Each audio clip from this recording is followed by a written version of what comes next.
Na Pensar Fora da Caixa começa agora o caderno de viagens, que é a bagagem de mão de Carlos Ribeiro. Aqui falamos de lugares que inspiram, de fotos que contam histórias e de momentos que só as viagens sabem oferecer. Se gosta de descobrir, observar e imaginar, este é o destino de hoje. Aperte o cinto, vamos arrancar para mais uma viagem. Carlos Ribeiro, hoje vamos falar de trabalho, melhor, de viagens feitas no trabalho. Vamos à conversa. Ora, sejam bem-vindos a mais um programa. Desta vez voltamos a convidar o nosso querido amigo Joaquim Paulo, da Nazaré, com o qual já falámos sobre um programa de viagens em família, e ficámos a conhecer o homem que quer conhecer o mundo, que quer em breve averbar 50 viagens, que deveria de ser aos 50 anos, mas não foi possível.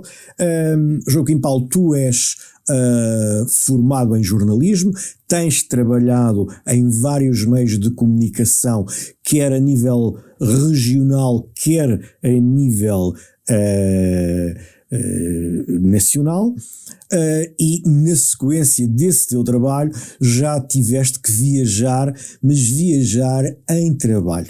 Ora, este é um tema que nós nunca introduzimos no programa.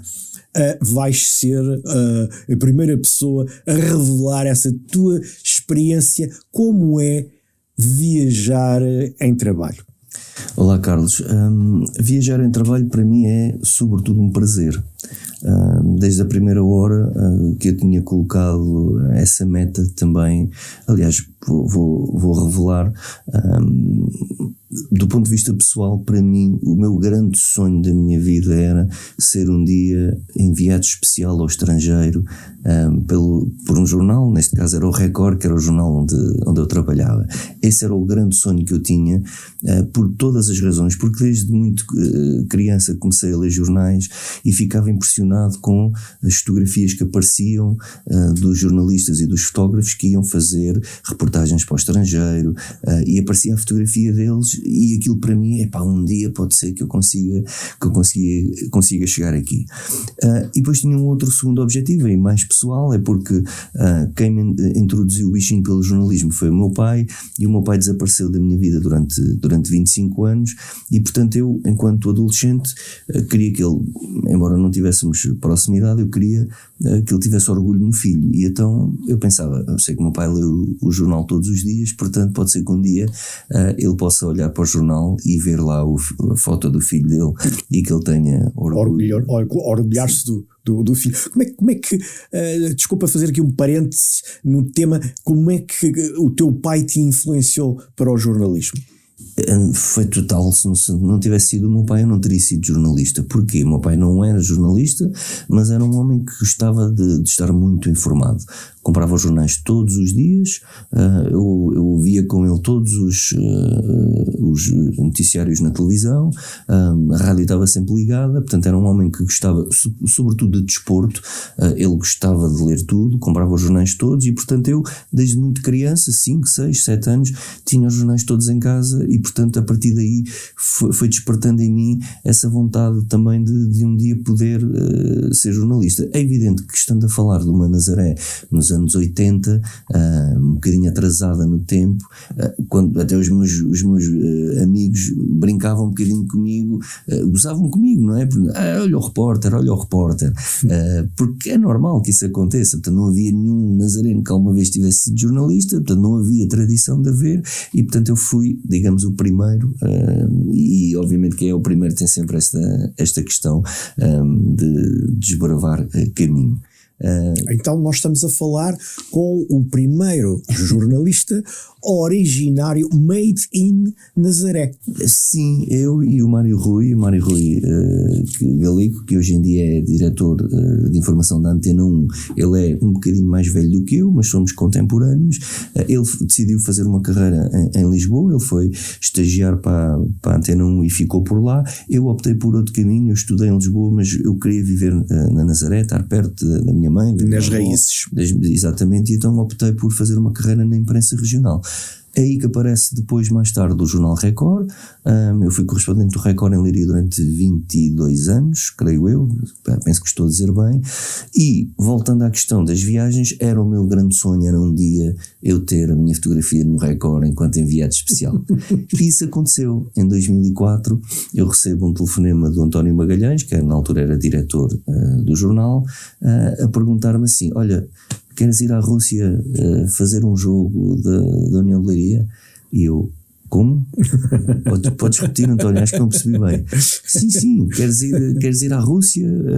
Não temos ninguém para ir e achamos que faz sentido tu ires à Rússia fazeres este jogo. Tens aqui tratar do passaporte e do visto, aquelas coisas todas, mas tens que ir amanhã. E eu, ok, isto foi um domingo, eu não tinha passaporte, lá arranjei forma de ir a Leiria na manhã seguinte, que ainda se fazia os passaportes. Em Leiria, recordo-me perfeitamente. Exatamente, consegui fazer o passaporte, pego no carro na segunda-feira de manhã e fui para a Embaixada da Rússia em Lisboa tratar de tudo, e felizmente fui, e é uma viagem absolutamente marcante por todas as razões e mais algumas. Eu ainda era muito novo, tinha 28 anos, portanto era um jovem ainda. Foi a tua primeira viagem?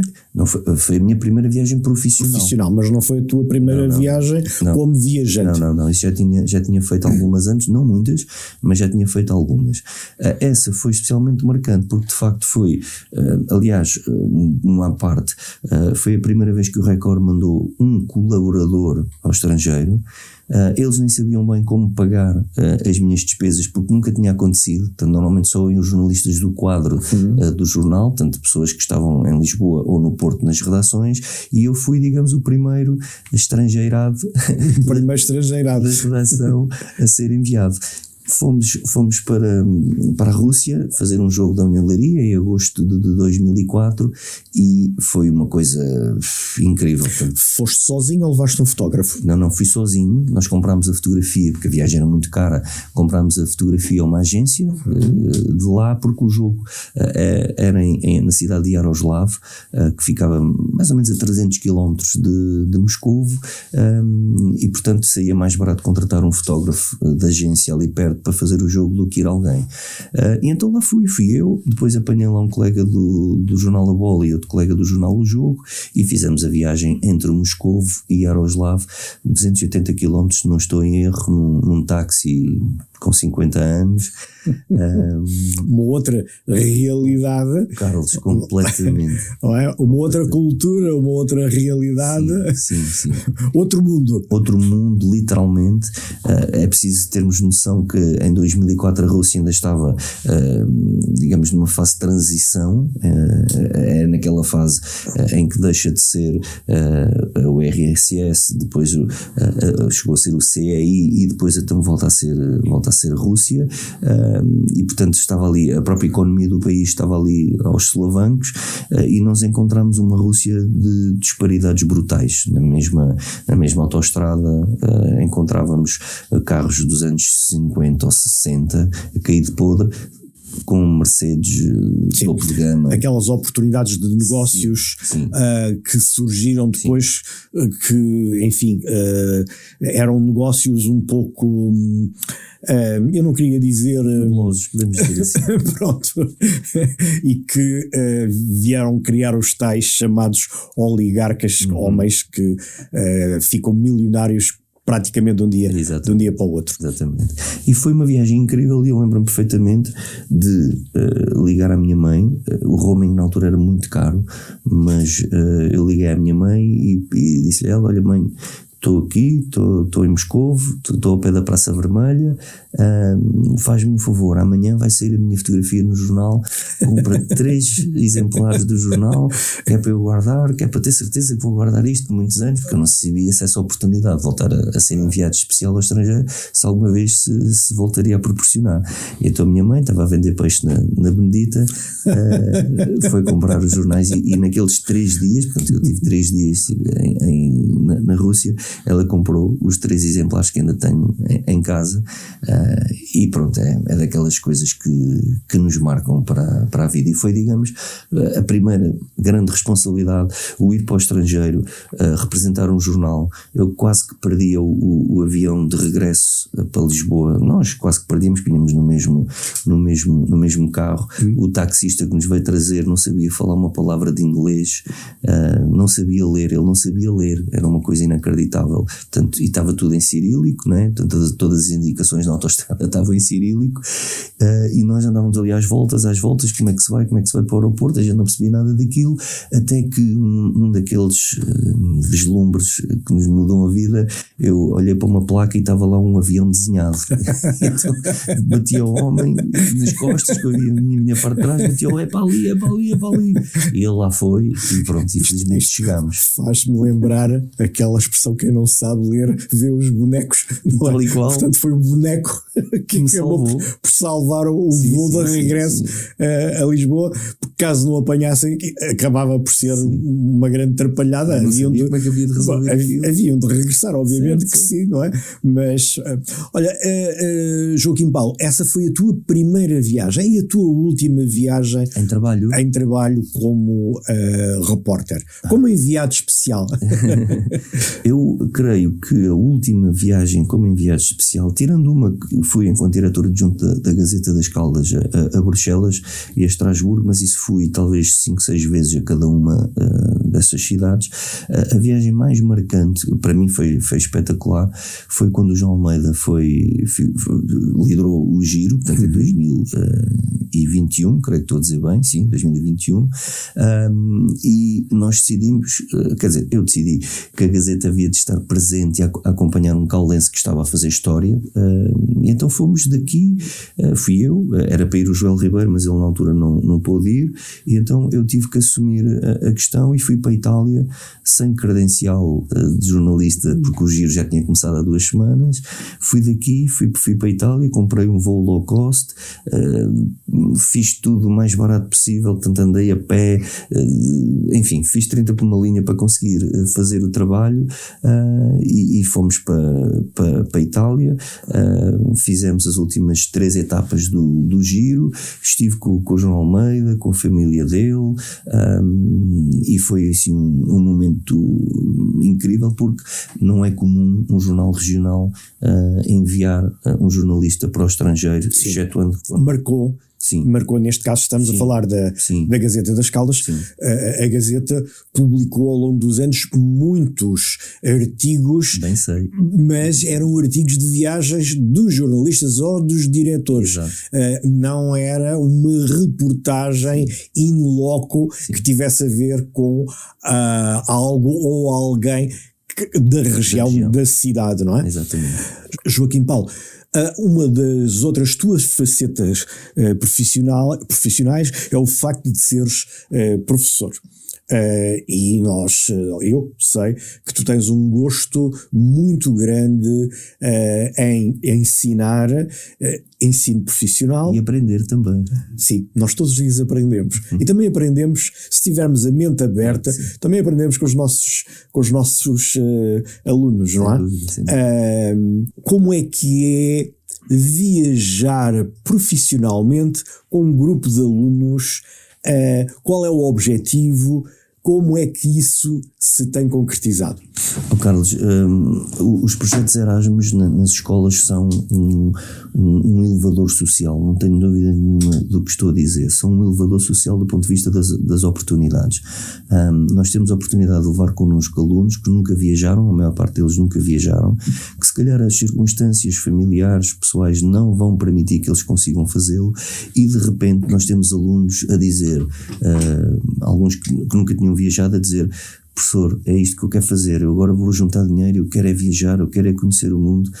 E essas coisas são a nossa principal vitória, é conseguir também mudar a vida daqueles jovens.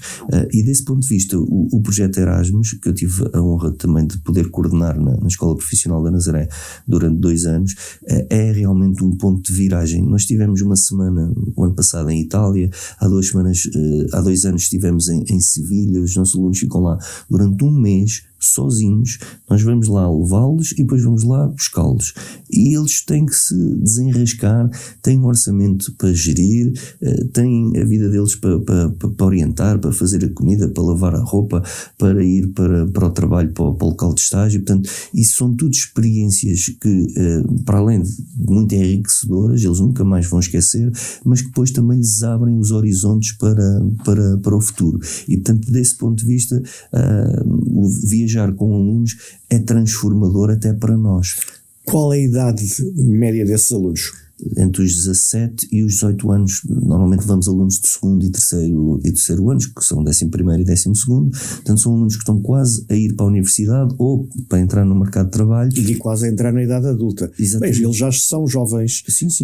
Jovens adultos. Nós sabemos, pela história, por aquilo que é o nosso passado, a importância que os chamados estrangeirados, talvez o mais conhecido de todos, o mais celebrado de todos, seja o Marquês de Pombal. Nós sabemos que quando saímos aqui deste nosso recanto do continente europeu e vamos para outros países, que muda a nossa mentalidade, nós passamos a ter uma visão do mundo diferente, e como referiste há pouco, há alunos que te disseram, professor, isto é o que eu quero fazer na vida. Nós vamos ter nesses teus alunos futuros estrangeirados? Acredito que sim, não tenho certeza que sim. Um deles até já nem está. Aliás, para termos uma ideia, Carlos, o ano passado em Itália nós tivemos um aluno que foi convidado pela empresa onde ele estagiou para ficar lá a trabalhar. Portanto, isto era uma coisa impensável no início do ano letivo. E de repente aquele aluno podia ter orientado a sua vida no sentido, ok, eu tenho aqui uma oportunidade de trabalho, eu vou mudar para a Itália, uma cidade pequenina, com 20 mil habitantes, mas que fica perto de tudo, porque o comboio em Itália é muito bom e conseguimos rapidamente chegar a todo o lado, e portanto só isso é um pequeno exemplo de como realmente a vida destes meninos pode mudar. Qual era a atividade da empresa? No caso dele, ele era um aluno de mecatrónica, estava numa oficina, e o senhor da oficina gostou tanto do trabalho dele, a disponibilidade dele, a forma como ele lidava com as pessoas, que lhe fez uma proposta de trabalho. Ele só não ficou porque veio para a universidade. Portanto, neste momento quer prosseguir os estudos, mas lá está, já ficou o contacto. Estabeleceu uma ponte. Exatamente, daqui a amanhã não quer dizer que ele não vá mesmo trabalhar para lá. Muito bem. Muito obrigado.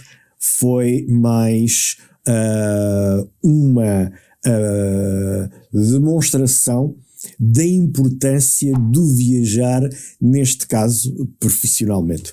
Obrigado. Até uma próxima oportunidade. E a nossa viagem sonora e também de imagens, termina aqui. Vamos aterrar para brevemente voltarmos com outro caderno de viagens. E aqui, neste caderno de viagens, obrigado ao Carlos Ribeiro e ao nosso viajante de trabalho ou viajante em trabalho, que é o Joaquim Paulo. Por isso, marcamos encontro com o caderno de viagens na próxima semana, com mais uma viagem, com o habitual cálculos organizacional do caderno de viagens de Carlos Ribeiro. Até lá, boas viagens e uma boa semana. E já sabe, acompanhe-nos aqui nos canais da Pensar Fora da Caixa, nas redes sociais e também no canal de YouTube. Até lá, boa viagem.